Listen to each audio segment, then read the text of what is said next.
Coucou les copains, coucou les copines, bienvenue dans Culturama, l'émission qui parle de culture. Aujourd'hui, nous allons parler de Star Trek. Et vous allez me dire, encore ? Bah ouais, j'ai cette idée depuis pas mal de temps de sortir un véritable dossier complet et sérieux sur Star Trek. Mais avant, il va vous falloir quelques notions, quelques termes en tête, ainsi que leur définition. Cela va de soi, pour comprendre intégralement ce dossier. Tout d'abord, il faut savoir que Star Trek n'est pas une série d'aujourd'hui, c'est une œuvre qui a 50 ans et donc qui a montré le meilleur comme le pire. Mais nous y reviendrons dans les prochaines vidéos.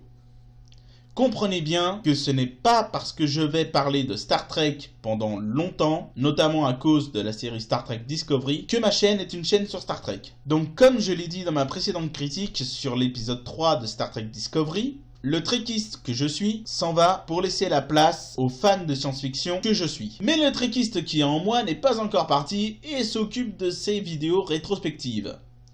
D'ailleurs, qu'est-ce qu'un trekiste ? Eh bien, c'est un nom non officiel que j'aime utiliser car je trouve qu'il sonne bien en français, alors que le nom d'origine est tel et bien Trekkies, ou Trekkie quand on parle d'une personne en particulier. Un nom que je ne renie pas, mais qui sonne trop anglophone à mon goût, ainsi que Trekker. Donc je trouve que Trekiste est une assez bonne traduction. Première question, mais qu'est-ce qu'un Trekkie ? Haha. Eh bien un Trekkie c'est tout simplement un fan de Star Trek. Voilà. Et c'est là que ça devient compliqué. Tout d'abord, il faut comprendre que Star Trek, c'est une véritable religion aux États-Unis. Et il existe même une école où on apprend le Klingon. La langue Klingon. Il existe un dictionnaire Klingon aussi, et je reste étonné qu'il n'y ait pas encore d'État Klingon aux États-Unis. D'ailleurs, ça pourrait être assez amusant. Donald Trump est peut-être un fan de Star Trek, qui sait. En 1967, je sais que l'éditeur de science-fiction Arthur W. Saha, alors j'espère que je prononce bien son nom, parce qu'il a un nom à la con celui-là, a appliqué le terme Trekkies. Quand il a vu quelques fans de la première saison de Star Trek, The Original Series, donc celle avec Kirk et Spock, portant des oreilles pointues à la 25e convention mondiale de science-fiction. Roddenberry a montré une copie de l'épisode Amok Time à la convention. Je trouve personnellement que c'est juste le meilleur épisode de la première série, voire même peut-être le meilleur épisode de tout l'univers Star Trek, de toutes les séries. Il est tellement complet et intéressant que finalement, Amok Time, connu en France sous le nom du mal du pays, qui parle tout simplement de Spock. On y apprend plein de choses, c'est la première fois j'en parlerai certainement dans la prochaine vidéo, c'est la première fois qu'on y voit la planète Vulcain, c'est la première fois qu'on y voit des personnages comme T'Pel, ça. Bon, c'est des noms qui disent rien à ceux qui connaissent pas Star Trek, mais ça va venir, j'expliquerai tout ça. Sachez juste que cet épisode est pour moi vraiment une pierre angulaire dans le monde de Star Trek. Dans les années 70, de toute façon, Gene Roddenberry, qui est quand même créateur du Star Trek d'origine et créateur aussi de Star Trek La Nouvelle Génération, adopte officiellement le nom de Trekkies aux fans de Star Trek. Néanmoins, avec le temps, des dissociations sont faites entre les fans et ce à partir de la série Star Trek La Nouvelle Génération. On va dire TNG, parce que c'est la version abrégée, qui signifie The Next Generations. Donc TNG, sachez que c'est Star Trek La Nouvelle Génération pour éviter de faire quelque chose de trop long. En effet, le terme Trekker est préféré par certains fans, car le terme Trekkie est considéré comme plus péjoratif, voire même moqueur. Néanmoins, le terme Trekker est aussi considéré comme désignant un fan extrémiste, à l'affût du moindre détail, et est donc péjoratif pour d'autres. Certains disent même qu'un trekker est un trekkie qui a honte d'être trekkie. C'est pas facile à dire avec tous ces mots, trekker, trekkie, donc ouais, je bégaye un peu sur cette phrase. De toute façon, voilà, elle est marquée, vous n'avez qu'à la lire. parce qu'elle est assez compliquée pour moi. Donc, on a beaucoup de questions là-dessus. Quelle est la différence entre un Trekkie et un Trekker? Comme je l'ai dit précédemment, c'est compliqué. Historiquement, lorsque les Trekkers sont apparus, TNG venait de faire son arrivée. Certains fans estimaient que TNG n'était pas du Star Trek et que cette série n'était pas la même que l'original. Notamment parce qu'il n'y avait pas Spock et que le capitaine du vaisseau était français. Ils n'acceptaient pas non plus le fait qu'un Klingon fasse partie de l'équipage, puisque dans leur tête, et c'est le cas de la première série, ils sont les grands ennemis de la Fédération. C'est ainsi que les Trekkers sont apparus, préférant la première série et les 4, presque 5 et 6 plus tard, premier film, et acceptant même le dessin animé des années 70, que Roddenberry a lui-même renié. Ainsi, plus tard, lorsque la série Star Trek Deep Space Nine est apparue, une nouvelle forme de Trekker est apparue aussi. Ce sont ce qu'on appelle les Trekkers Next Generation. Ces derniers ne reconnaissent que l'univers de la nouvelle génération, incluant ainsi Star Trek TNG, DS9 et Voyager. DS9 c'est Deep Space Nine, c'est la version abrégée. Voilà. Voyager c'est un titre court donc ça vaut le simple. Et certains même arrivent à reconnaître Enterprise dans le lot. Je vous avais dit que c'était compliqué. Même moi en essayant d'enregistrer ça, je m'en mêle un petit peu les pinceaux, donc je risque de bégayer parce que là c'est très complexe. D'ailleurs, lors d'un documentaire appelé Trekkies 2, Gene Roddenberry a déclaré sur un plateau, alors qu'on le reprenait sur l'emploi du mot Trekkie au lieu de Trekker, il dit lui-même que ce sont les Trekkies. Je devrais savoir, c'est moi qui les ai inventés. Le mec avait quand même une tête assez grosse, hein, il avait un gros melon. Faut savoir qu'aujourd'hui la communauté des fans de Star Trek n'est toujours pas d'accord sur la définition de Trekker et de Trekkie, car certains disent que Trekkie peut évoquer l'obsession, alors que Trekker signifierait simplement un amateur de l'univers de Star Trek. Leonard Nimoy, l'interprète de Spock, tenta de mettre fin au débat animé qui opposait les uns et les autres lors d'un show télévisé qui s'appelait Star Trek The 20th Anniversary Special. Oui, je sais, mon anglais est pourri. En 1900, qui date de l'enregistrement date de 1991. Il statua lui-même que Trekker était le bon mot à utiliser. Après, il a mis pas mal de fans en colère avec le livre qu'il avait sorti à l'époque, Je ne suis pas Spock, et il essaya de ressortir une deuxième biographie à l'époque qui s'appellera Je suis Spock. Bref, on n'a jamais vraiment compris quel était son avis par rapport à Star Trek et par rapport à tout l'univers de cette série, enfin de cette œuvre. On peut compter par contre pas mal de célébrités Trekkies ou Trekkers. Voilà. Dans les célébrités, on peut trouver des noms comme Martin Cooper, qui inventa le premier téléphone portable. Il a annoncé qu'il trouva son inspiration pour ce faire après avoir vu le Captain Kirk utiliser son communicateur. Et d'ailleurs, si vous regardez certains vieux téléphones portables, en effet, on n'est pas très éloigné, surtout avec, je sais plus, c'était un Ericsson. Essayez de taper sur internet, Ericsson T18S, je crois que c'était ça. Et vous verrez qu'il y a une sacrée ressemblance avec un communicateur de la première série Star Trek. Il y a aussi le grand Stephen Hawking, pas Stephen King, hein, Stephen Hawking. C'est un scientifique très connu qui a même joué son propre personnage dans l'épisode Star Trek The Next Generation Descente. Voilà. Il y a Samantha Cristoforetti, qui est la première femme astronaute italienne qui se considère comme une Trekkie. Elle a notoirement bu le premier expresso dans l'espace, tout en portant son uniforme de Star Trek. Quand même.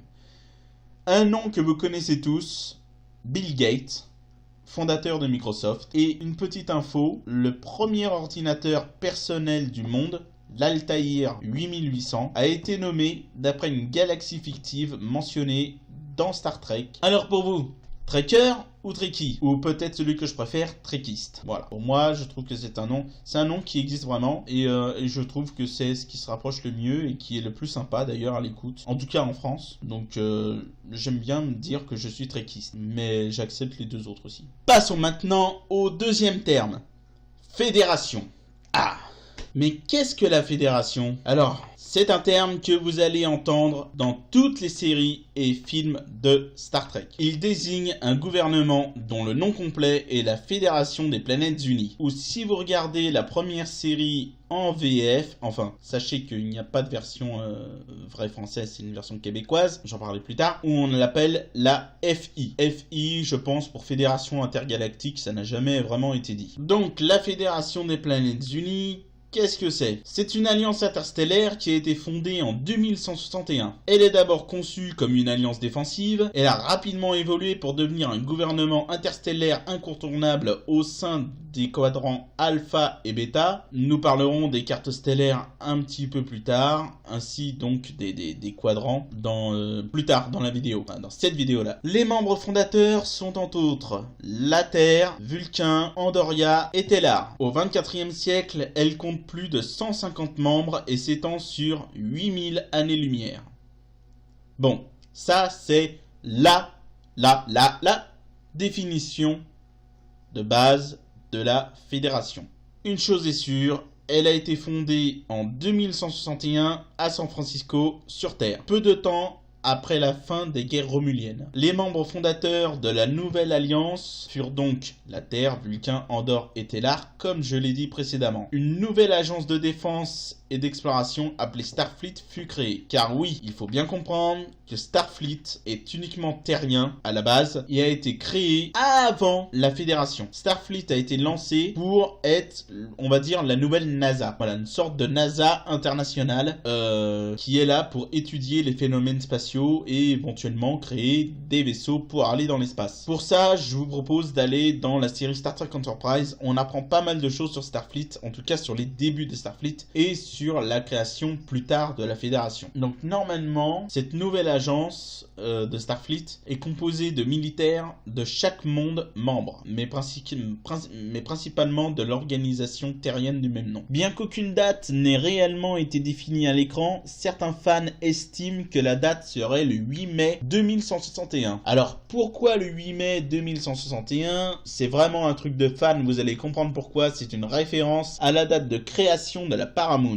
La Paramount qui pendant des années a été la distributrice de Star Trek partout dans le monde. Elle a distribué la nouvelle génération, Deep Space Nine, Voyager, bien avant la CBS. Même si, malgré tout, une date a été clairement citée dans un roman, mais qui est non canonique, je tiens à le préciser. Le roman, c'est un roman qui est sur la base de la série Enterprise, qui s'appelle Last Full Measure. Là encore, excusez mon anglais vraiment pourri qui me fait sauter ma langue. Donc ce roman-là établit la date de la fondation de la Fédération au 12 août 2161. Néanmoins, on peut dire que officiellement, il y a un indice qui pourrait éventuellement être présent dans le film Star Trek Génération. À un moment donné, on voit justement le capitaine Picard qui est en train de regarder un fameux album de famille. Cet album de famille est sorti dans le commerce sous forme de grands livres. Dans ces fameux albums de famille, on peut y trouver un article parlant de la fondation de la Fédération. Et là, je vous entends déjà me dire, mais Kyokoko, nous on est là pour que tu nous parles de la série, pas de toutes ces conneries. En effet, seulement je pars du principe que tout le monde ne connaît pas Star Trek et qu'il y a des termes qui méritent d'être approfondis. Maintenant, chose promise, chose due, on va parler rapidement du système des cartes stellaires. Il faut savoir, on apprend ça notamment dans Star Trek Enterprise, le premier épisode, que ce sont les Vulcains qui ont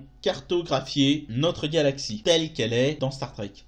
Donc notre galaxie, la Voie lactée, est divisée en 4 quadrants. 4 quadrants qui sont définis par un méridien passant à travers le centre de la galaxie et le système de sol. Et par une seconde perpendiculaire à la première, passant également par le centre de la galaxie. En gros, c'est pas bien compliqué.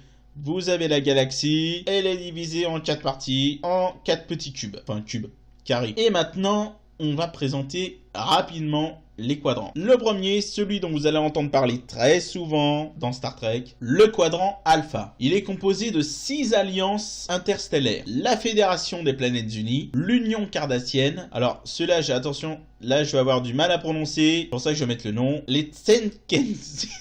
J'ai du mal. Les Tsenkenti, j'ai un mal monstrueux à les prononcer ceux-là. Même quand je regarde la série Star Trek Deep Space Nine où on parle d'eux, j'ai toujours beaucoup de mal. Donc ces mecs-là, voilà. L'Alliance Ferengi, l'Hégémonie Gorn et la Confédération Breen, dont on parle très peu. On a ensuite le Quadrant Beta, qui est composé de 4 alliances interstellaires. La Fédération des Planètes Unies, qui est présente dans les deux quadrants, Alpha et Beta. L'Empire Stellaire Romulien, l'Empire Klingon et l'Assemblée Tolienne. Ensuite, on a un autre quadrant dont on sait pas grand chose non plus, même si c'est la base même de la série Star Trek Deep Space Nine. Ce quadrant, c'est le quadrant Gamma. Une large partie du quadrant Gamma est sous le contrôle du Dominion. Je vous en parlerai dans la vidéo sur DS9. Mais on croit apparemment qu'il existe des puissances mineures dans cette portion de l'espace. Mais on nous dit vraiment rien dessus, donc c'est juste des suppositions de fans qui espèrent qu'il y a autre chose que le Dominion là-dedans. Et enfin, celui que vous allez entendre parler très souvent dans Voyager, le quadrant Delta. Apparemment là-dedans,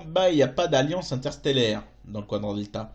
Mais il y a beaucoup d'espèces que l'on découvre, comme je vous l'ai dit, grâce à la série Star Trek Voyager. Ainsi, on y retrouve l'espace du collectif Borg, la sodalité vidienne, l'impérium de Vor, les Kazon, les Vor, les Hyrogènes. Voilà pour les principales espèces. Il y en a plein d'autres, mais ça, je vous propose de regarder la série Star Trek Voyager.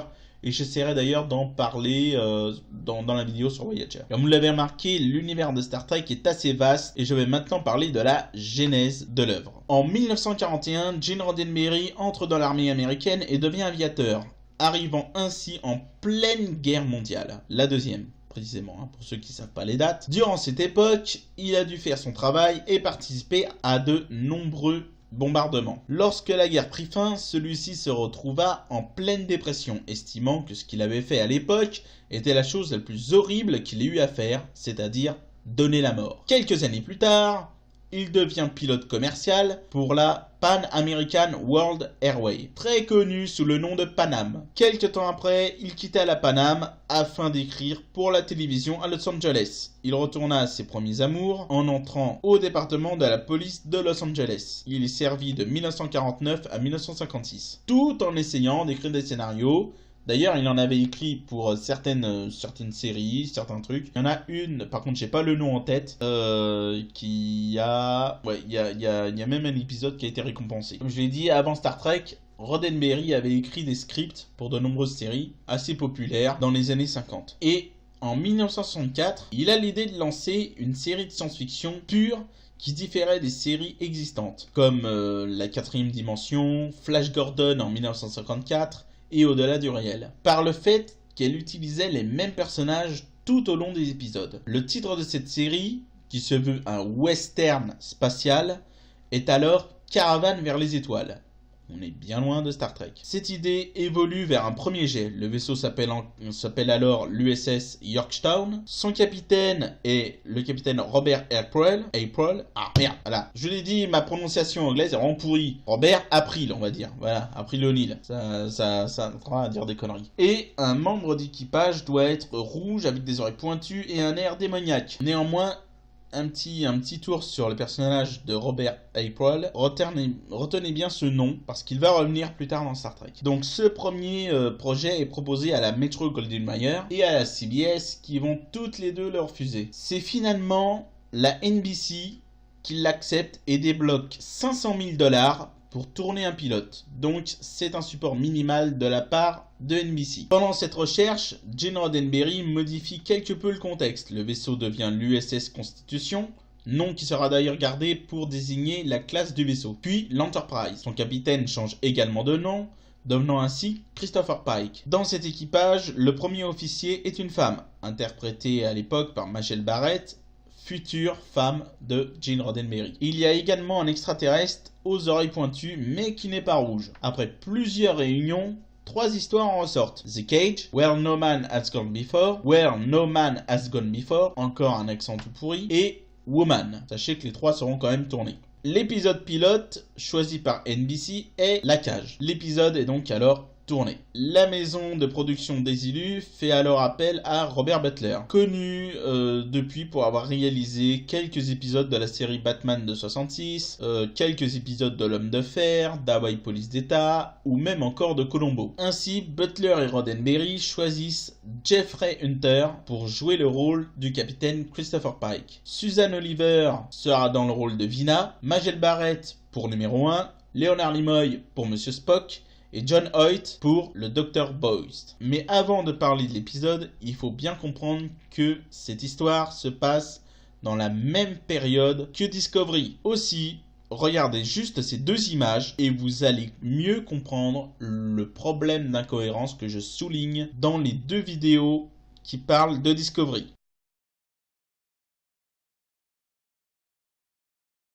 Voilà, c'est bon.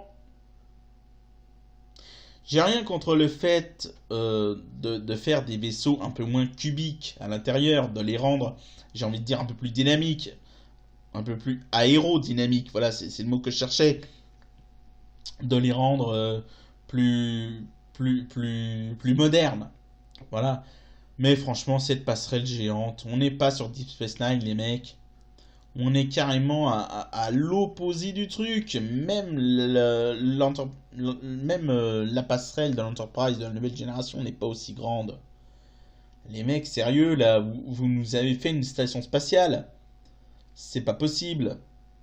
On se dit, c'est du n'importe quoi qui sont taille. C'est du n'importe quoi. Et ça date, et c'est vraiment la même période, puisque Christopher Pike a été capitaine de l'Enterprise pendant 10 ans avant de le laisser à Kirk. Donc, soit ça se passe au même moment, soit ça se passe un tout petit peu après.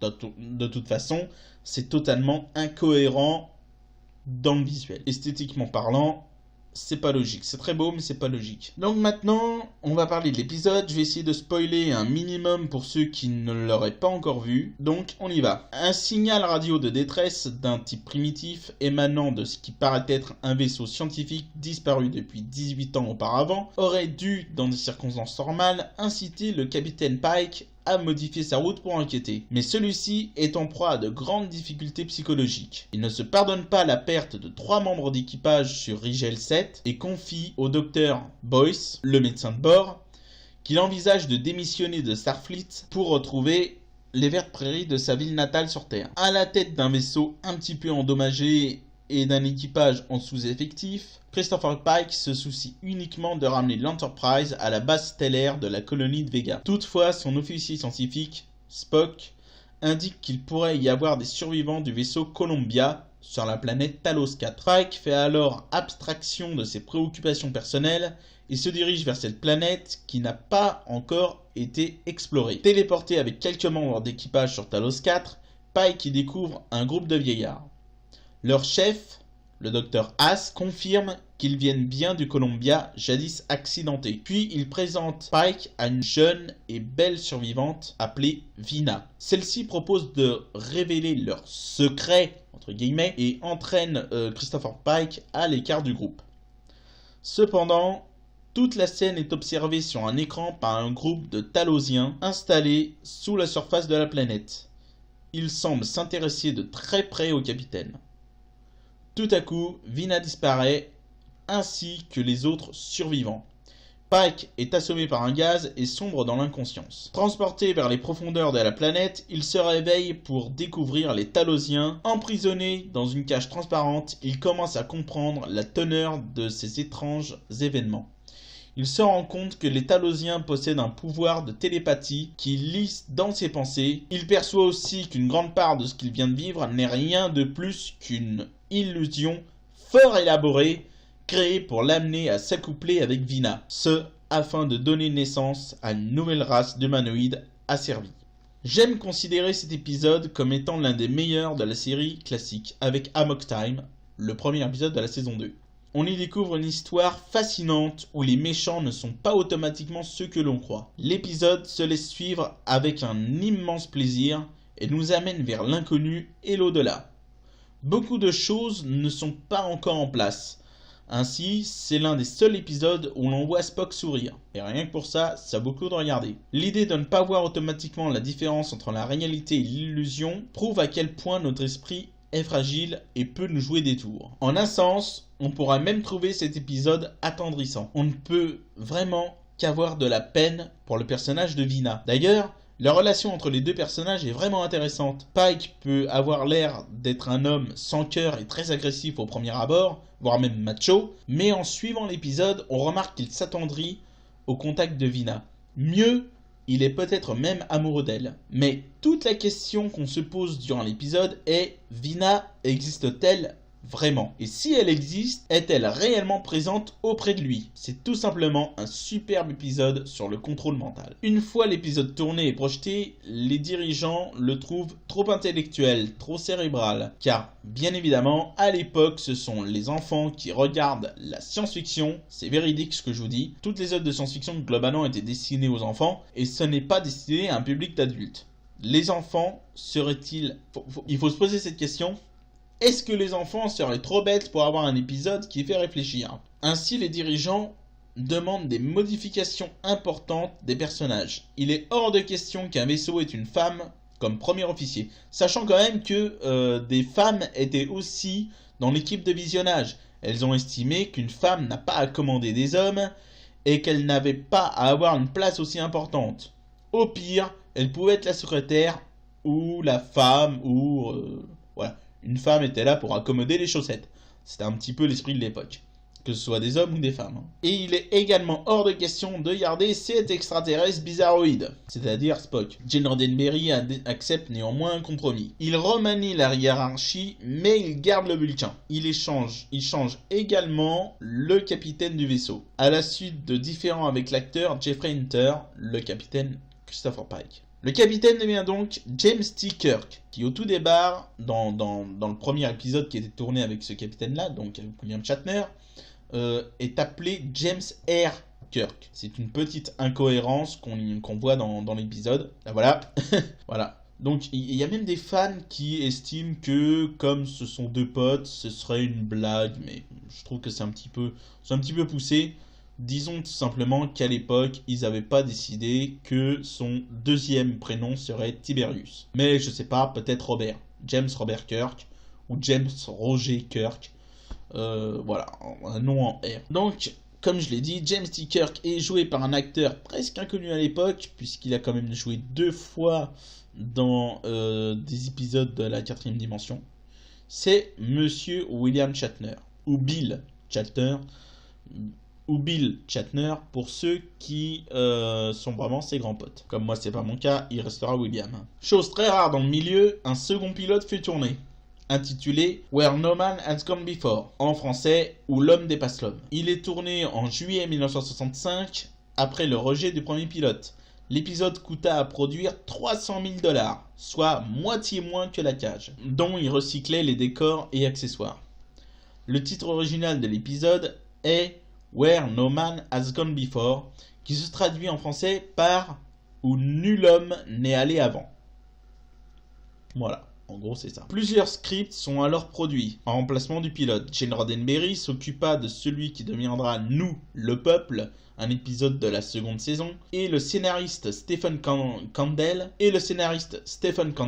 de 3 femmes dans un vaisseau. Roddenberry s'adresse aussi à un de ses associés et scénaristes de longue date, Samuel A. People, afin que celui-ci lui soumette des idées. People trouva l'idée originale de Où l'homme dépasse l'homme et est engagé pour écrire le scénario. Pour cause de maladie, Kandel ne put finir son script à temps et seuls les 2 autres furent soumis à la direction de NBC qui préféra Où l'homme dépasse l'homme en tant que pilote. Le premier script est rédigé le 27 mai 1965. Suivi d'un second daté du 16 juin. La version finale est remise le 28 juin, puis à nouveau révisée les 8, 9, 14 et 15 juillet. Cet épisode a été écrit par Sam A. People, comme je l'ai dit, et a été réalisé par James Goldstone.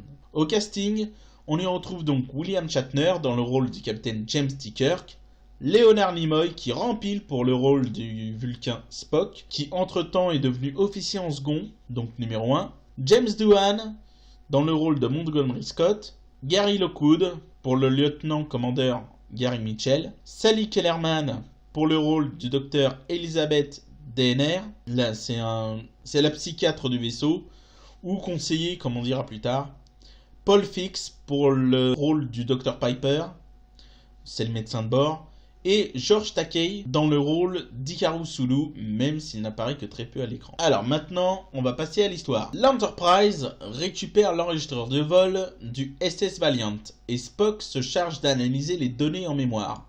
Elles indiquent que le Valiant a rencontré dans cette région de l'espace une force inconnue. Spock entend des requêtes urgentes d'informations concernant la perception extrasensorielle, puis ce qui semble être l'ordre lancé par le capitaine de Valiant de détruire son propre vaisseau. Aux frontières de la galaxie, l'Enterprise est à son tour confrontée à un champ de force inhabituel. 9 membres d'équipage périssent. 2 sont grièvement blessés, la psychiatre Elizabeth Denner et le vieux camarade de Captain Kirk, qui fait aussi son condisciple à la Starfleet Academy, le lieutenant-commandeur Gary Mitchell. Soigné par le médecin de bord, le Dr Piper, Mitchell manifeste bientôt des pouvoirs accrus. Il fait léviter des objets, lit dans les pensées d'autrui et commande à distance les instruments du vaisseau. Le Dr Denner en conclut que Mitchell subit une mutation qui en fait un homme plus évolué. Mais Sulu prévient qu'à l'allure où ses pouvoirs augmentent, il sera bientôt plus humain. La chose la plus importante de cet épisode est son titre, la marque de la première apparition de la phrase « Where no man has gone before » où aucun homme n'est jamais allé, qui se trouve dans le monologue introductif de la série. Cet épisode est le premier aussi à notifier la date stellaire 1312.4 et le premier à faire référence à l'Académie de Starfleet. C'est la première utilisation aussi par l'équipe de tournage d'une partie d'échecs cubiques. À l'origine, l'assistante Kirk devait être une femme jouée par Majel Barrett, dans le rôle de numéro 1. Mais celle-ci a été évincée. Solo et Jutzman affirment dans leur livre que NBC n'était pas opposé soi-disant à un personnage féminin important, mais qu'ils doutaient, encore soi-disant, des capacités de la comédienne. De plus, cela permettait de mettre en avant le caractère indispensable du personnage de Spock, toujours interprété par Leonard Nimoy, que le studio voulait éliminer à l'origine à cause de l'apparence satanique que lui confèrent ses oreilles pointues. Cet épisode marque aussi la première apparition du lieutenant Hikaru Sulu, ici au poste d'officier scientifique, George Takei, et celle du lieutenant-commandeur Montgomery Scott, aka Scotty, chef ingénieur, incarné par James Doohan. Celui-ci avait d'ailleurs hésité sur de nombreux accents à donner à son personnage, et son nom fut choisi par rapport à son accent écossais. Le lieutenant Uhura et le docteur McCoy n'existent pas encore dans cet épisode. Le rôle du docteur du vaisseau est confié au personnage de Paul Fix, un médecin nommé Mark Piper. Celui-ci devait être régulier dans la série avant que le personnage de McCoy ne le remplace. De même, il était prévu que les personnages de l'officier Alden et de Eoman Smith reviennent régulièrement dans la série, mais ils ont été remplacés par ceux de Uhura et Janice Rand. Est-ce que c'est vraiment nécessaire de parler de Janice? Non. Vous comprendrez plus tard. C'est aussi la première apparition de l'acteur Eddie Spacey, qui fera de nombreuses apparitions en arrière-plan dans la série sous le nom du lieutenant Leslie. Donc les uniformes sont les mêmes que la cage, ils ne sont pas encore les costumes définitifs. Ceux-ci n'ont été créés que lorsque la série fut enfin commandée pour une saison complète. La plupart des décors sont eux aussi issus du pilote original, et seul le décor de l'infirmerie sera construit pour cet épisode. Petite anecdote intéressante sur le tournage, Gary Lockwood et Sally Kellerman durent porter des lentilles de contact couleur argent pour changer leurs yeux, qui s'avèrent dangereuses et peu pratiques pour les yeux des deux acteurs. Gary Lockwood et Sally Kellerman étaient obligés de lever la tête et de respirer par le nez s'ils voulaient voir à travers les petits trous qu'on leur avait fait. Et ce qui est amusant, c'est que ça sert l'épisode parce que ça leur donne justement involontairement un air arrogant qui est totalement raccord avec son personnage.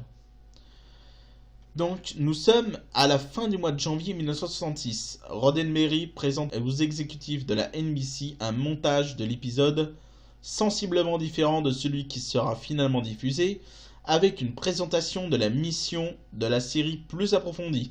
Dans cette version, chaque acte est numéroté à l'écran. Acte 1, acte 2, etc., etc. Le monologue initial de William Shatner est beaucoup plus long. Les musiques ne sont pas les mêmes. Et il possède un épilogue à la manière des séries télé de Queen Martin. On peut dire que le script qui a été écrit était plus orienté action que La Cage.